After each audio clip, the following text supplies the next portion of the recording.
perlu ada beberapa kajian lagi, Pak, Betul, ya, ya. dan evaluasi juga dari apa Dan yang yang sudah paling ada. penting begini, masyarakat kadang memahami mengapa PLN nggak segera membangun pembangkit yang besar. Prinsipnya begini ya, para tribuners itu.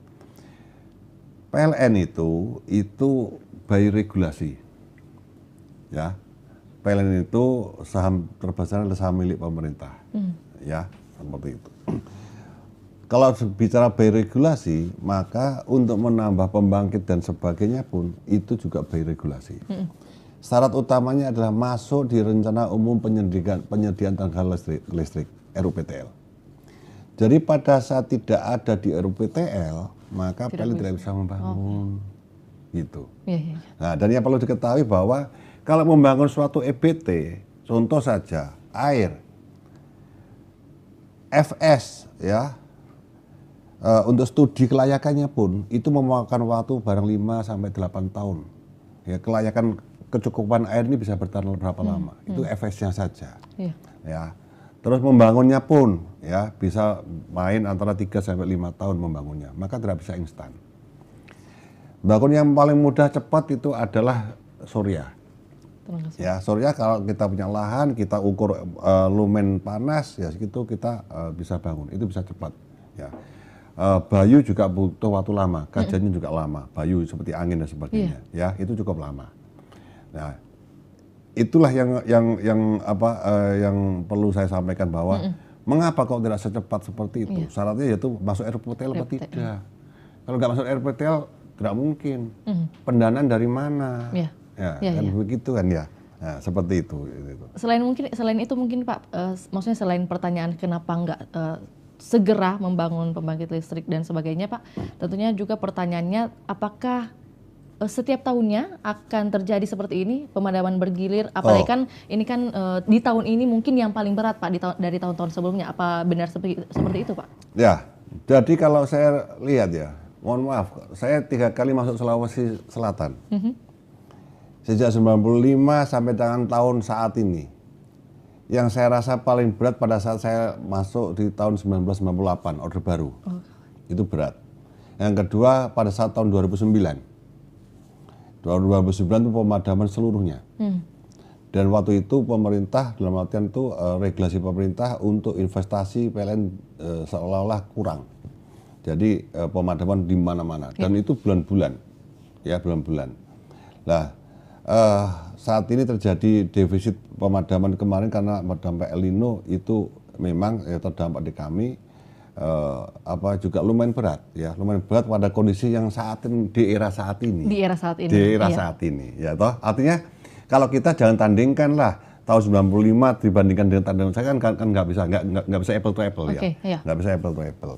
Saya juga nggak bisa tandingkan artinya apa? Kondisi Sulawesi Selatan kemarin seperti ini kami tandingkan dengan kondisi Papua yang belum dapat listrik juga nggak bisa, karena apple to apple. Iya, benar. Ya, masyarakat selama ini sudah pernah menikmati listrik nonstop nyaman, 24 jam, tahu-tahu putus kan gitu ya, tahu pada pasti akan berontak atau akan protes. Itu hak, wajar.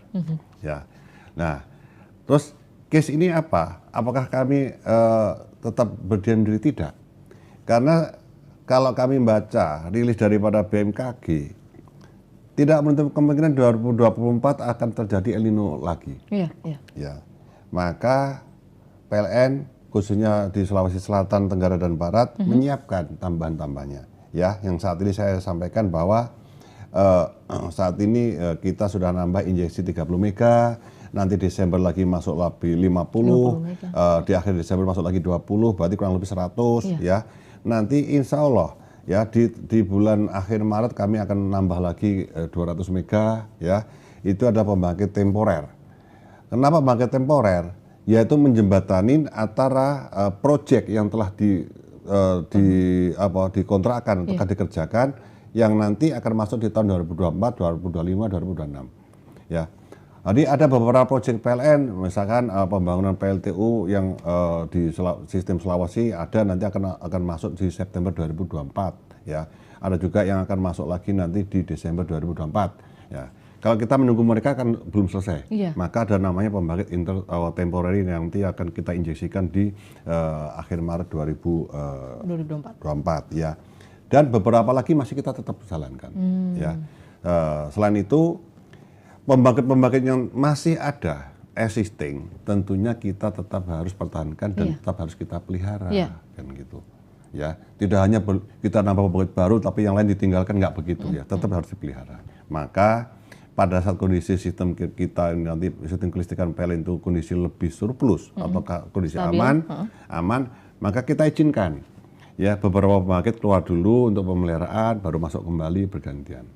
Nah, seperti itu kondisinya. Dan insya Allah ya, mudah-mudahan 2024 kita aman, mudah-mudahan. Iya, jadi maksudnya Tribuners juga tidak asal demo aja ya Pak. Atau masyarakat ini kan seperti yang beredar di informasi juga banyak masyarakat yang mendatangi kantor PLN yang ada di Jalan Hertasning itu tanpa mungkin ada dasar asal mendemo saja Pak. Ini saat ini sudah mendapat semua informasi yang lebih jelas ya Pak. Mungkin mungkin di informasi yang beredar di sosial media dan sebagainya itu mungkin hanya secuil Pak. Tapi untuk di Tribun Timur kali ini sudah disampaikan langsung bahwa memang sudah ada beberapa langkah yang dilakukan PLN dan tidak tinggal diam saja ya Pak. Ada beberapa mekanisme yang sedang dijalankan dan akan ditambah lagi Pak injeksi untuk kelistrikan nantinya di tahun 2024 Pak. Oke Pak.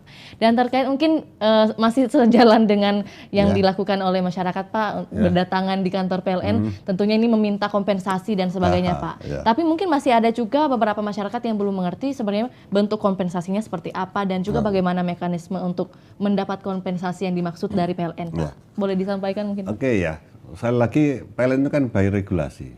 Ya, by regulasi artinya pada saat itu telah diatur ya dalam hal ini kompensasi yang diberikan oleh PT PLN Persero itu berdasar dari peraturan Menteri SDM. Ya, itu nomor 18 tahun 2019 itu kan ya. Yang nanti junto peraturan berapa kan gitu. Nah, itulah diatur. Pada saat ya PLN tidak bisa memenuhi standar mutu pelayanan yang telah dideklarasikan, maka PLN wajib memberikan kompensasi kepada pelanggan.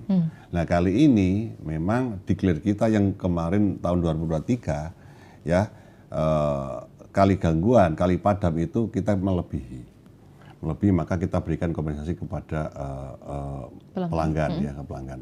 Tentunya ya ini tidak serta-merta karena kami pun kan juga tadi saya sampaikan by regulasi, kami juga di bawah naungan Direktorat Jenderal Kelistrikan ya kita telah diskusi bahwa kompensasi untuk PLN Sulselaba tetap kita berikan ya karena kondisinya kita melebihi TMP ya.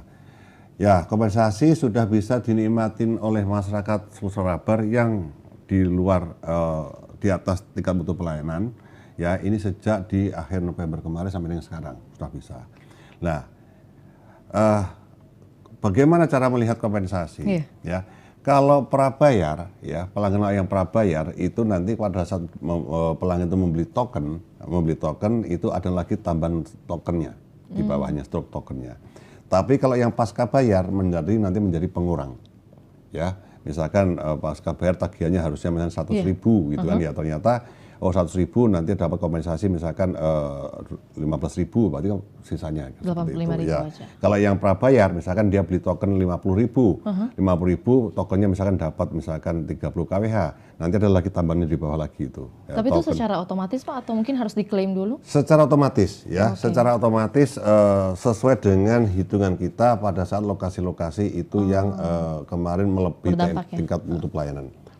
Apakah ada kemungkinan, ya kan itu ya, pelanggan yang merasa dampak kena padam, namun tidak mendapat kompensasi ada ya, karena jumlah pelanggan kami kan 3.800.000, ya, yang mendapatkan kompensasi kan 2.100.000, maka masih ada peluang 1,6 ya, 1,6 juta itu yang mungkin dia nggak dapat kompensasi melakukan komplain, ya silahkan kami membuka channel ya, membuka pintu ruang. Pada saat pelanggan komplain sebutkan nomor ID pelanggannya, lokasinya di mana, nanti kan kita cross check. Ya, kita cross check apakah itu. Kalau memang oh ternyata PLN kelewatan yang ini ya kita berikan. Ya. Kompensasi yang terbit kali ini adalah kompensasi akibat padam di bulan Oktober. Oke, masih di bulan Oktober masih di bulan Oktober. Padahal kita tahu November kemarin semakin panjang. Ya, Oktober kemarin kan ada beberapa hari yang tidak padam ya. Tapi November padahal November lagi kami masih hitung yang nanti akan kita proses di akhir Desember ini dan dinikmatin pelanggan nanti di awal Januari. Download Tribun X sekarang. Menghadirkan lokal menjadi Indonesia.